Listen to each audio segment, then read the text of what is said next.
So all the gear, no idea. We've all been that person at some stage, I'm sure. I feel a bit like that person by owning a pair of these at the moment. The Nike Vaporfly, Next Percentage. The Marathon Elite wear them. They claim to be able to take off a certain amount of time from your race performances. They're quite controversial at the moment, and they're pink. Since I ran all of the Bournemouth Marathon events, one after the other last October, and focused on weightlifting and strength conditioning, I've slowed up with my running, and my endurance is rapidly disappearing. And then but by wearing these new shoes, I'm a good example of all the gear, no idea as I lollop around in them. I've just been on holiday at Centre Park, so with my family, and I was amazed at the amount of men who were casually cycling around in incredibly expensive bikes. I mean, wearing sponsored team Lycra cycling gear, and yet they had these big bellies hanging down over their genital region, and spindly arms that sort of made a mockery of their beautiful bicycle. Likewise, in the swimming pool, I was amazed to see so many people with speedoes and very fancy goggles, yet were barely mobile, and overweight, and seemed unable to swim at all, instead opting to sit in the hot tub areas, going slowly rosy-cheeked. And I realised that sounds very uncharitable, and the lack of healthiness in our population is a discussion for another day. But it highlighted something quite strongly to me that is apparent in my professional field, or the hypnotherapy field. This idea of all the gear, no idea. And I see lots of hypnotherapists. I mean, I encounter many of them at the convention that I run, on CPD courses through my work, and they have a shiny diploma qualification or other qualifications, yet have very little awareness of any research that supports our field. I see them with beautiful offices, high-tech reclining chairs and fluffy pillows, yet with no desire to really learn anything beyond the formatted approach that they've been taught. Regardless of whether that approach has any evidence to support it, and not really knowing what it is that's making any positive results they're getting, making them happen. The mechanisms are unknown to them, really. I mean, some may dispute whether that matters. One of the speakers at the UK Hypnosis Convention last year, as well as delivering a presentation, attended 3 lectures, and then criticised the entire event as a result of those 3 lectures that were attended. We had 56 presenters over 3 days.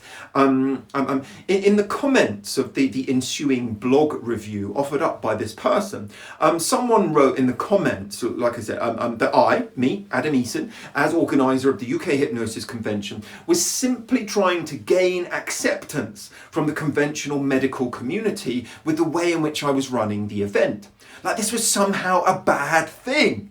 It's not actually my aim, though gaining credibility is not to be sniffed at if you're trying to run a business as a hypnotherapist.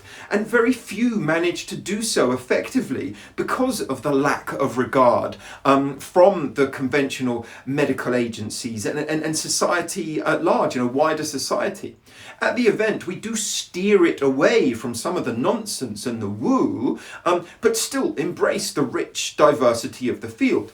Anyway, this person, though, you've learned hypnosis in one way, yet you have no real understanding about it, in my opinion. This is classic all the gear, no idea. I believe hypnosis ends up being wasted on these people. So, do not let hypnosis be wasted on you if you're a hypnotherapist. Learn more, study hard, dig and delve deep into all facets of the field, including, left field areas if you want, but also including medical approaches, and also including evidence-based and academic approaches, theoretical and practical. Don't just argue your point by only knowing your point. If you do hypnosis hypnosis is wasted on you. But then there are those who criticize the science, armchair pundits of hypnosis, keyboard warriors, but also those who have not been exposed to the science, who are affronted by the science because perhaps they've no real awareness of it, and it often challenges much of what they were taught. I love that meme of there's a sign someone's holding up at a rally that states, "Your inability to grasp science is not a valid argument against it." I love that. And I get some crazy questions from people for whom science is wasted upon them. We have some pretty good and credible science to support our field, the hypnotherapy field. We do need much more, but the vast majority of the field is never taught to fully understand or appreciate it, to think critically. And they also think that their clever and irrelevant criticisms have never been considered by academics who've dedicated their lives to experimental approaches in academia or research. They're equipped with a diploma and a sort of hypnotherapy business. They have all the gear and no idea. It's just a short point I wanted to make today. Now I'm going to be back soon with something far less whiny and something more substantial.